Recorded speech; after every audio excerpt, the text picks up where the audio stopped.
jiro wax ka xun markay maskaxdaada aaminsan tahay inaynan isku filnayn. Waxaad is leedahay anigu ma haysto waxay kuwa kale haystaan, anigu waxaan ahay qof iska caadi ah, anigu weligay guul ma gaarin. Laakiin su-aashu waxay tahay, yaa kuu sheegay waxaas oo idil? Maskaxda bini'aadamku waxaa loo dhisay inay ku ilaaliso adiga, laakiin badanaa waxay isticmaashaa cabsi been ah.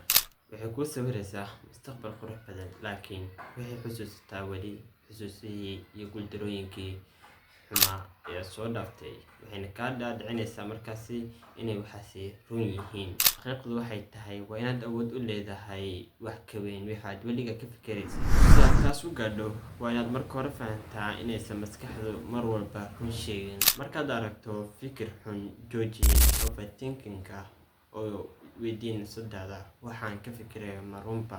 Markaad dareento cabsi badan ama kalsooni la'aan, u sheeg nafsadaada waxani waa fikir kaliya ee kama turjumayso nafsadeeda, waxaan ahay aniga. Qof kasta oo guulaystay waa uu dareemay shaki iyo kalsooni la'aan, sidoo kale waa uu arkay cabsi badan, laakiin uma uusan joojin waxay maskaxdiisu ka fikirayso.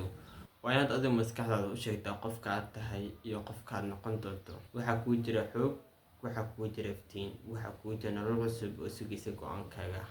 Soo go'aan qaado, maskaxdaadana waxay ka fikirayso jooji, waxyaabaha xun ee ka fikirayso dhinac u dhig, maskaxdaada nadiifi, go'aankaada raac, noqon qof adag.